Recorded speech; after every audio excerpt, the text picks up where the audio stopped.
বলছি ছোট তোলা নবান্ন কোম্পানি দিদি শুনতে পাচ্ছেন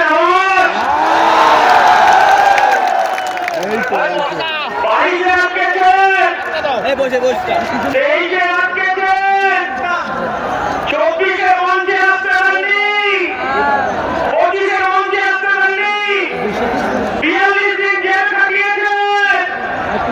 আজকে আমরা মঞ্চে এসেছি মমতা বন্দ্যোপাধ্যায় আমার ভারতবর্ষের সংবিধান মাননীয় বি.আর. আম্বেদকর আমাদের সংবিধান দিয়েছে। আর মঞ্চে তার উত্তরাধিকারী উপস্থিত হয়েছে মমতা বন্দ্যোপাধ্যায়। আপনার ভাই অভিষেক বন্দ্যোপাধ্যায় আপনি শুনতে পাচ্ছেন ভাঙড়ে একটা ফাউল করেই যাচ্ছে, ফাউল করেই যাচ্ছে। অভিষেক বাবু বলছে ভাঙড়ে নাকি উনি খেলবেন। আজকে 21-এর মঞ্চ থেকে আমরা আহ্বান করছি ভাইপো আপনারা পিসিকে ভাঙড়ে খেলবেন আমার, আর ভাঙড়ে আমার কর্মীরা খালি পায়ে খেলবে। 21-এ আপনি ভাঙা পায়ে খেলেছিলেন, আর আমার এই বাংলার 2026-এর রেফারি হবে আমার দলের চেয়ারম্যান, আমার দলের সেনাপতি নওশাদ সিদ্দিকী হাতে লাল কার্ড থাকবে। যত ফাউল হবে নওশাদ সিদ্দিকী লাল কার্ড দিয়ে মাঠে আমাদের বার করে দেবে। এখানে আমার যদি শুনতে পান মমতা বন্দ্যোপাধ্যায় আপনি হিজাব করে বোরখা পরে ইনশাআল্লাহ সুবহানাল্লাহ করে এই বাংলার সংখ্যালঘু আদিবাসী দলিতের অধিকার চুরি করেছে। এই বাংলার সংখ্যালঘু মানুষ সংখ্যালঘু মানুষ তারা মমতা বন্দ্যোপাধ্যায় 2026-এ তারাও খালি পায়ে খেলবে। তারা আহ্বান করছে আমার মাটি আমার মা, গণতন্ত্রের কথা ছাড়বো না। আমার মাটি আমার মা, মসজিদের অধিকার ছাড়বো না। আমার মাটি আমার মা, ঈদগাহ দখল ছাড়বো না। আর সুরেন্দ্র বাবু, আপনি তো তৃণমূল মার্কা বিজেপি, আপনি তো তৃণমূল এজেন্ট। এই বাংলার মানুষ দেখেছে আপনাকে, আপনাকে কৈফিয়ত দিতে হবে। আরে বাবা হিন্দু হিন্দু ভাই ভাই এসব চোরের বাংলার মাটিতে চলে না। এ বাংলার মাটি দুর্জয় ঘাটি, এ বাংলার মাটি রবীন্দ্রনাথের মাটি, এ বাংলার মাটি নেতাজির মাটি, এ বাংলার মাটি আশাফুল্লাহর মাটি, এ বাংলার মাটি কবিরামের মাটি, এ বাংলার মাটি নদীর ভাই রবি সামন্তর মাটি, এ বাংলার জমির, এ বাংলার মাটি দুর্জয় ঘাটি, এ বাংলার কাজী নজরুলের শ্যামা সঙ্গীত আমার হিন্দুদের মন্দিরে বাজে, আর মুসলমান পাড়ার মসজিদে আদায় আমার হিন্দু পাড়ায় খুব ভালো। মমতা বন্দ্যোপাধ্যায় আপনি যতই এদিন সুরেন্দ্রকে ছেড়ে রাখুন এ বাংলায় কাজ হবে না। আমার ইন্ডিয়ান সেকুলার পার্টি করেছে ওরা জানেন নৈতিক মুসলমান হিন্দু মুসলমান মুসলিম হিন্দু রাষ্ট্র। আর আমার দলের বিশ্ববোধন আমাদেরকে শিক্ষা দিয়েছে নানা ভাষা নানা মত নানা পরিধান বিবিধের মাঝে দেখো মিলন মহান। আমার ইন্ডিয়ান সেকুলার পার্টি বলছে এই বাংলার আমার হিন্দু ভাইরা হিন্দু মহিলা মন্দিরে গিয়ে ঘন্টা বাজিয়ে পুজো করবে, আমার মুসলমান ভাইরা মাথায় টুপি পরে মসজিদে গিয়ে নামাজ পড়বে, আর আমার মতুয়া ভাইরা তারা ডঙ্কা বাজিয়ে হরিচাঁদ গুরুচাঁদে পুজো করবে, আর আমার সাঁওতাল ভাইরা আমার আদিবাসী ভাইরা তারা ডঙ্কা বাজিয়ে টুসু পুজো করবে, আর জমি জঙ্গলের অধিকার নিয়ে রাস্তায় থাকবে, আর আমার খ্রিস্টান ভাইরা গির্জায় গিয়ে প্রার্থনা করবে। আমরা এই সম্প্রীতির বাংলা দেখতে চাই। মমতা বন্দ্যোপাধ্যায় যখন আমার চেয়ারম্যান এই বাংলার অধিকার, এই বাংলার যুব সমাজের কর্মসংস্থান, এই বাংলার খেটে খাওয়া মানুষের কর্মসংস্থান, এই বাংলার আশা কর্মী, এই বাংলার অঙ্গনারী কর্মী, এই বাংলার জিয়ার, এই বাংলার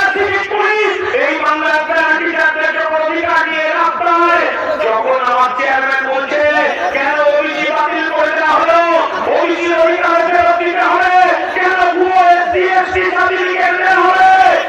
যখন আমার চেয়ারম্যান বলছে আমার কলকাতা রাজপথে আমি একটা ধর্ণা মঞ্চ করতে চাই, মমতা বন্দ্যোপাধ্যায় আপনি আমাকে একটা 10 ফুট বাই 10 ফুটের মঞ্চ করতে জায়গা দিন। তখন মমতা বন্দ্যোপাধ্যায় হাজার হাজার পুলিশ নিয়ে আমার চেয়ারম্যানকে যখন এই বাংলার মানুষের, বাংলার পিছিয়ে পড়া মানুষের যখন অধিকার নিয়ে লড়াই হচ্ছে, তখন লাঠি মারতে মারতে আমাদেরকে জেলে নিয়ে গেছে, 42 দিন জেল কাটিয়েছে। মাননীয় মুখ্যমন্ত্রী আমার নেতা সিদ্দিকুল্লাহ চৌধুরী নয়, আমার নেতা আমরা টাকার কাছে মেরুদণ্ড বিক্রি করতে আসিনি। এই বাংলার পিছিয়ে পড়া, এই বাংলার আদিবাসী, এই বাংলার অধিকার প্রতিষ্ঠা করার লক্ষ্যে 2026-এ মহাগুলি বিপ্লবের বিরুদ্ধে আমার দলের সেনাপতিরা দাঁড়ি পড়ে খেলবে, আমরা ভারী পড়বে আমার নৌকাদের দিকে। মমতা বন্দ্যোপাধ্যায় আপনাকে বলতে চাইছি, আপনি কর্মসংস্থানের কথা বলেন না? 2011 সালে আগে এই পশ্চিম বাংলার বামপন্থ সরকারকে চলিয়েছিলেন মমতা বন্দ্যোপাধ্যায়। এই বাংলার মানুষ রিজওয়ানুর রহমানকে ভুলে যায়নি। তৎকালীন মুখ্যমন্ত্রী ছিলেন বুদ্ধদেব ভট্টাচার্য। মাননীয় মুখ্যমন্ত্রী যখন কলকাতা রাজপথে আপনি বুকে প্ল্যাকার্ডে ঝুলিয়ে একদিকে রিজওয়ানুর মা, একদিকে রিজওয়ানুর দাদাকে, আর যারা বিদ্যজন তাদেরকে মোমবাতি নিয়ে মিছিল করেছিলেন, আপনি ইনসাফ দেবেন বলেছিলেন। বাংলার মায়ের কাছে আপনি লক্ষ্মী ভান্ডার দিয়ে কিনতে পারবেন না। এই বাংলার বৃহত্তমার বিচার চাইছে মমতা ব্যানার্জি, এই বাংলার বিচার চাইছে তামান্নার বিচার চাইছে, এই বাংলার বিচার চাইছে হাতখালির বিচার চাইছে। মমতা বন্দ্যোপাধ্যায় আজকে সংবিধান প্রণেতার বংশ ধরেই মঞ্চে আছে। আমরা সংবিধান হাতে করে বলতে চাইছি, এই দেশের প্রধানমন্ত্রীর কাজ কি মন্দির মসজিদ তৈরি করা, এই বাংলার মুখ্যমন্ত্রীর কাজ কি মন্দির মসজিদ তৈরি করা। মাননীয় মুখ্যমন্ত্রী আপনি শুভেন্দু অধিকারীকে দিয়ে আপনি বলতে চাইছেন ধর্ম ধর্ম খেলা করতে চাইছেন। 1992 সালে ফিরে যান, এই বাংলার মুখ্যমন্ত্রী ছিল জ্যোতি বসু। যখন 1992 সালে আমার ভারতবর্ষের স্থাপত্য, ভারতবর্ষের ধর্মনিরপেক্ষতা এই শুভেন্দু অধিকারী দল বিজেপি মসজিদ ধ্বংস হলো, তখন এই রাজ্যের মুখ্যমন্ত্রী জ্যোতি বসু বলেছিলেন আমি আমার পুলিশ প্রশাসনকে বলে দিয়েছি এই বাংলায় দাঙ্গাবাজরা কখনো সিপিএম হতে পারে না, এই বাংলায় দাঙ্গাবাজরা কংগ্রেস হতে পারে না। আমি আমার প্রশাসনকে বলে দিয়েছি মাথা রক্ষা করে গুলি করতে। আমরা বলতে চাইছি এই বাংলাকে ভাগ করা যাবে না। মমতা বন্দ্যোপাধ্যায় আপনি ভেবেছেন এই এফআইআর এর মধ্য দিয়ে আমার এই বাংলার সংখ্যালঘু মুসলমানের তাদের অধিকার, কবরস্থান, তাদের ঈদগাহ, তাদের মসজিদ, তাদের মাদ্রাসা আপনি মসজিদের নোটিশে আপনি দখল দিতে চেয়েছিলেন বিজেপিকে। আমার দলের চেয়ারম্যান নওশাদ সিদ্দিকী আমরা ওয়াকা করে ছুটে গেছি। সেদিনকে আমরা ওয়াকা করতে বলে এসেছি এই বাংলার অধিকার, এই বাংলার অধিকারকে কেড়ে নেওয়া যাবে না। তাই মুসলমান সমাজ তারা বুক দিয়ে লড়াই করছে। আপনি বলছেন এখানে মিছিল করা যাবে না, মিটিং করা যাবে না, দিল্লিতে গিয়ে মিটিং করতে হবে মমতা বন্দ্যোপাধ্যায়। আর আপনি এসআইআর নিয়ে যে কথাটা বলতে চাইছেন, আপনি বলেছিলেন আপনার লাশের উপর দিয়ে এসআইআর হবে, বলেছিলেন তো? বলেছিল না? আপনি কি করলেন? ভাইকে বাঁচানোর জন্য 90,000 কর্মচারী আপনি নিয়োগ করলেন। 90,000 কর্মচারী কার? মমতা বন্দ্যোপাধ্যায়। বিডিও অফিসের দখলদারি কার? মমতা বন্দ্যোপাধ্যায়। বিডিও গুলো কার অধীনে কাজ করছে? মমতা বন্দ্যোপাধ্যায় অধীনে কাজ করছে। আর আপনি ওইখানে হিন্দু মুসলমান ভাগ করতে চাইছেন। একদিন কিছুদিন আগে দেখলাম মমতা বন্দ্যোপাধ্যায় আপনি বলতে চাইছেন মুসলমানদের নাকি জব্দ করার চেষ্টা করছে। আমার নওশাদ সিদ্দিকী বলে দিয়েছে এ লড়াই আমাদের বাঁচার লড়াই, এ লড়াই আমাদের জিততে হবে।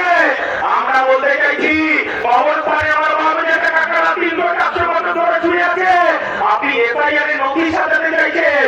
আমার মুসলমান ভাইরা মায়েরা ভয় পায় না, তারা বুক চিতিয়ে লড়াই করছে। আপনি এনআরসি ভয় দেখাতে চেয়েছিলেন, আপনি ক্যাঙ্গাচি রেখে ভয় দেখাতে চেয়েছিলেন। আর আপনি বলেছিলেন বিজেপিকে রুখতে হবে, তৃণমূলকে দুর্ভাগ্য করে বাংলার সংখ্যালঘু মানুষ, আদিবাসী মানুষ আপনাকে ভোট দিয়েছিল। মমতা বন্দ্যোপাধ্যায় আপনার আওয়াজ শুনে আসুন। আমরা বলিনি, আমরা বলিনি বিজেপি রাজ্য সভাপতি জি ভট্টাচার্য উনি বলেছেন কি ভট্টাচার্য? আমরা বলিনি। উনি কি বলেছেন?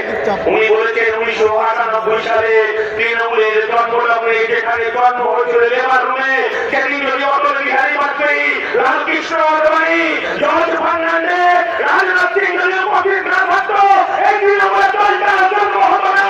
আর আমরা বলতে চাইছি 1998 সালের পর থেকে আপনি বিজেপির সঙ্গে সংসার করেছেন। আপনি কখনো রেলমন্ত্রী, আপনি কখনো কয়লা মন্ত্রী।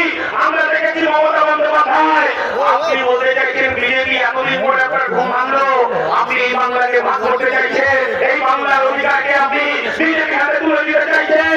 আমরা মাঝখানে চলে এসেছি, এটা আপনার গায়ে দেওয়া হয়েছে। নওশাদকে ভয় লাগছে।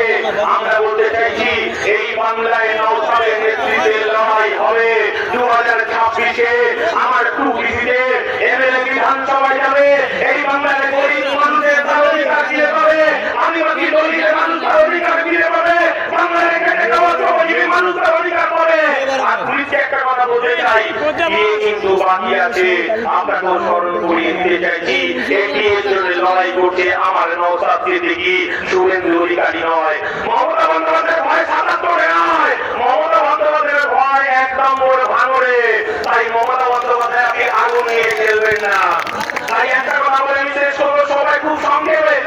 আমরা বলতে চাইছি মমতা বন্দ্যোপাধ্যায়, আমার বাংলার মুসলমানের করের টাকায়, আমার বাংলার আদিবাসীর করের টাকায়, আমার বাংলার হিন্দু ভাইয়ের করের টাকায় এই বাংলার মানুষ তো দেখেছিল দীঘাতে একটা কারখানা আপনি ফিরে কাটবেন। এই বাংলার মানুষ তো দেখতে চেয়েছিল রাজারাজু বরাবরই সম্প্রদায়, সেখানে একটা উইপ্রো হবে, সেখানে একটা আপনার ওয়েবেলের কম্পিউটারে হাব হবে, কারখানা হবে। আর উত্তরবঙ্গে শিলিগুড়িতে একটা কারখানা ফিরে কাটবে। মমতা বন্দ্যোপাধ্যায়, এই বাংলার মানুষ তো আপনাকে দেখতে চেয়েছিল জেলায় জেলায় একটা করে পিডি হবে, জেলায় জেলায় একটা করে হাসিমা হবে, আর আপনি আপনার ভাইপো ফিরে কাটবে। এই বাংলার মানুষ তো দেখতে চেয়েছিলেন আপনার অপরাধ এই বাংলার বেকার যুবকের পেটে লাথি মেরেছে, এই বাংলার বেকার যুবকের কর্মসংস্থানকে কেড়ে নিয়েছে। 26,000 শিক্ষক তারা রাস্তায় রাস্তায় ঘুরে বেড়াচ্ছে, তারা 2026-এ বিচার চাইছে।